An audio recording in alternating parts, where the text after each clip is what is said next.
Welcome back to game number 2 in this best of 3. I think I've said that so many times today, but welcome back nonetheless. This is a qualifying match. I want to really emphasize that, guys. One of these two players will be represented in WCS Challenger of Season 2 for WCS 2014. This is, of course, Europe, if that's not obvious enough, and spawning here in the top right corner of the map. Playing for AT Gaming, the Green Terran player, uThermal. And his opponent to the lower left.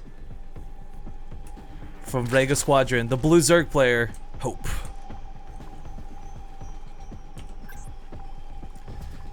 This is... I don't know, I feel like it bothers me so much because I've seen Hope play a million times better than that versus even better Terran players.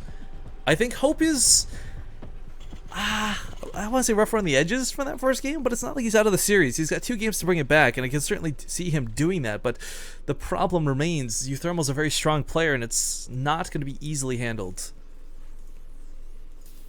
My fingers are crossed for both of these guys. These guys are definitely not exactly, again, the highest ranked players you would have at the top of your favorites list, but I actually rather enjoy both of them. One of my favorite things about StarCraft 2 is, you know, outside of WCS, there's a lot of tournaments that go on, and some of them are really popular, some of them aren't. What's nice, though, to see is frequent visitors, and it's a lot easier to become a fan of uThermal, even if he never wins a Zotac Cup, for example. And this is just, you know, me getting hypothetical or waiting for the game to start up. Like, let's say uThermal were to never win a Zotac Cup for the rest of his life, but the fact that he shows up every week, the fact that he may only make it to the quarterfinals but go for StarCraft, the fact that he's constantly in the public eye by just attending these events and trying, really helps, you know, I'd say build up his fan base. It might be small now, but one day it'll explode into something big if he becomes the premier player that I know potentially he has in him. Same goes for Hope. There was a long time too. Hope and Hero Marine, they would fight each other. Like, it sucked too because they were both on mouse sports at the time, of course. They would end up fighting each other a lot in these qualifiers, especially for like IEMs. You'd see them bounce back and forth, go for StarCrafts, and you would see some of the best TVZs, and Hope would win just as much as Hero Marine would. So again, within context, knowing that Hero Marine's a really talented player who's also struggling to qualify today, I don't think Hope is out of this by any means, but again, being down 1 in the series is not going to be fun. You've kind of got that hanging over your head, and I just hope he can ignore it and play a strong game in the meantime. First Reaper is going to come out of uThermal here, though, and approach the base. Again, we'll see if he goes to 3 or not. I think 3 is really good if you can catch your opponent off guard. Because Hope didn't make that 3rd queen right away, I don't know if... no, it's the factory coming down. I take the back. I was going to say, I don't know if uThermal's identified this, because there are some games where you can actually spiral out of control with those first 3 Reapers.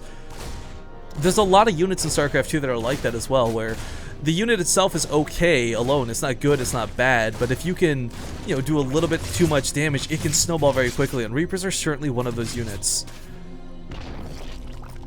2 of them here should be able to deal with Lings off creep. Man, this is disgusting listening to things get canceled, though. Zerg buildings are... But okay, full vision of this. Hope's not going to be like wondering where are these coming from. The Overlords are nicely positioned, and he's going to hopefully not jump up that cliff. The Lings are waiting. Normally you see them on patrol, actually, to catch them a little bit easier, but... yeah, it's still just a little bit tentative to get in here. Again, for uThermal, one of the key things is trying to catch gas timings. He's not seen... oh, actually, he did see the 1 gas. That's right, he did duck into the main. I forgot about that. But 1 gas this early is really not that telling. Again, another part is just checking to see this specifically gas stopping mind. Because, I mean, essentially, he's not taking gas right now because he doesn't need it. He goes for the speed really quick so he can deal with Reapers a little bit easier. But beyond that, you want to be able to just drone and Overlord and take a 3rd base as fast as possible. No, actually, first blood. First blood. Unfortunately, the Reaper does go down with it, but zipping back up here to the main. I'm not gonna lie, even though I'm fully aware it's not part of the campaign, I still, or part of the multiplayer version, I still expect Lings to be able to jump from the campaign, because I always thought that was like the coolest part of the HOTS campaign. But Reaper trying to duck around this queen. She attacks the spawning pool out of frustration, and he actually gets enough healing on it they can start moving out of the base again. Kind of a neat little move. This may still die to this other queen, but it's going to scout the other gas timing, something that I think Hope was certainly trying to deny. Make it look like just 1 gas, not 2, not 3. But Stimpak's on the way, and uThermal did take a 3rd CC in base, so he's gone for a very economic opening on his own end. He's not screwed by any means, and he's not in any trouble with the way he's opened the game. It's just that slower start.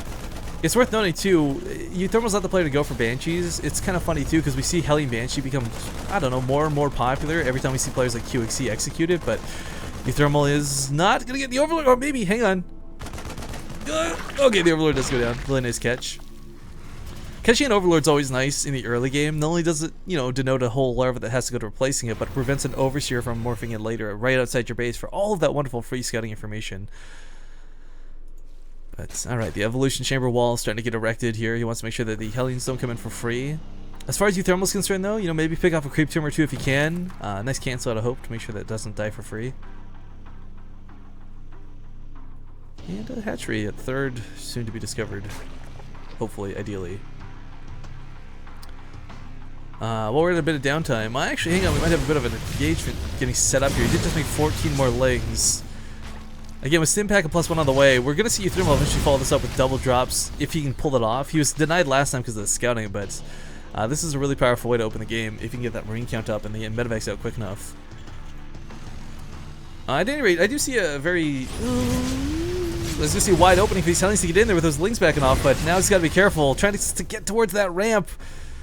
Hellions are really hard to maneuver around Zerglings. You kind of want to do that stop fire, but if you do that, sometimes you risk the Lings getting that surround, but hopefully uThermal doesn't get too greedy going back in. What's this one just run away like that? And Hope actually bought a couple of drones. Yikes. Oh, I see something being brought up in chat. Why would I turn off ad block? You don't have to. Obviously, we'd love you if you would. It would support the stream. And I just request that, you know, if you enjoy what you see, maybe you consider watching some ads. I can guarantee you this much. Well, actually, hang on, we got engagement. Drones are still in this.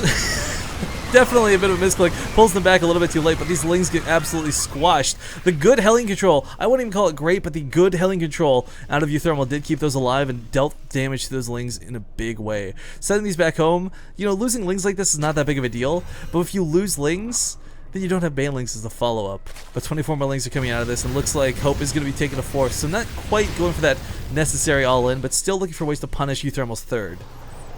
But the point I was just trying to make, and I'll squeeze it in here real quick, guys, is we never run advertisements over games. You have that promise from me on Base Rate TV. Every time I look to run an ad, I always turn the stream on and I refresh it to make sure that we can see the timing in which the game is over.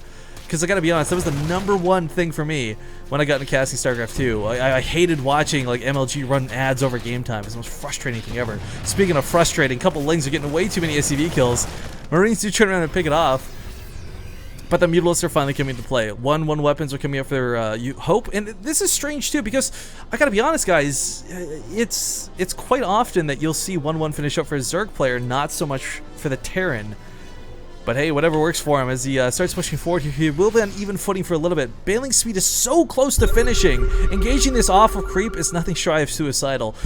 So right now he's got to make sure he waits for that speed if he wants to go off creep at all. And looks like he's going to keep spreading some of that creep as well.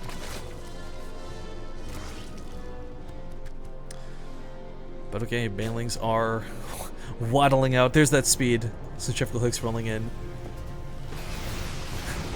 Actually, the Mutalisks are not that threatening currently. As we see, the SCV pull does just repair up the turret, but we see a wall being erected. We see some bunkers coming out, and it's weird to see the production on the front lines like this, but they will help wall off a good chunk of this. There are a lot of HP they add to it, and let's be honest, if you can force Banelings to try and funnel around a barracks while you sit behind it and fire, you're going to have a much better engagement than trying to split in the open.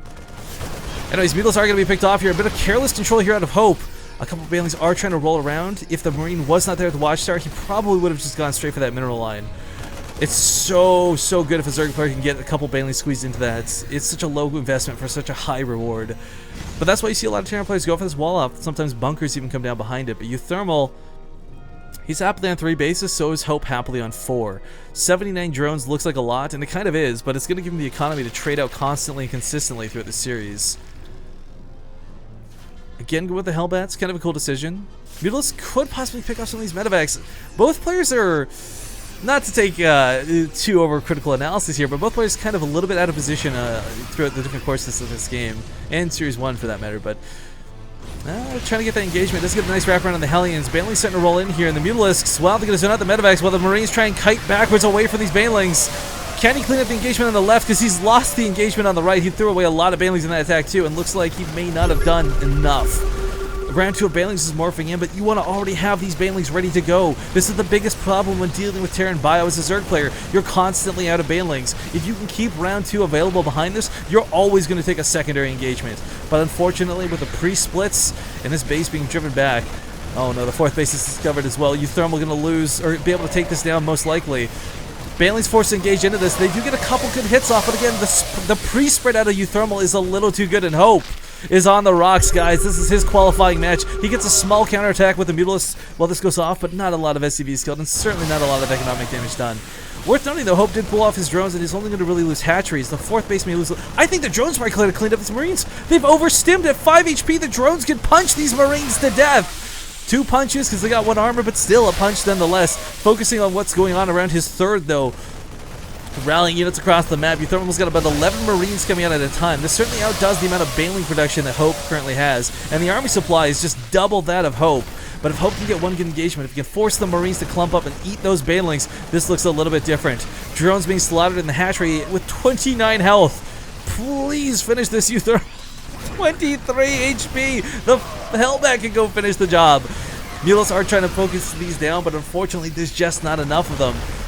Bleeding them out 1 or 2 at a time. I think Hope has realized at this point, uThermal has a little too much. I was going to call him Hero Marine because his Marines are being heroic, but pushes him back once again. 84 supply, over 23. This is looking really, really bad. But good for uThermal. Again, another base was established over here behind this, so it's not the end of the game for Hope, but I think it's kind of the end of the game for Hope. Mules are coming down the front lines, whether for mana or for repair. To soak the Baling hits is what they end up doing. GG is called. Ladies and gentlemen, your first qualifier for WCS out of the 3rd qualifier will be uThermal. Takes the series 2-0 in the end.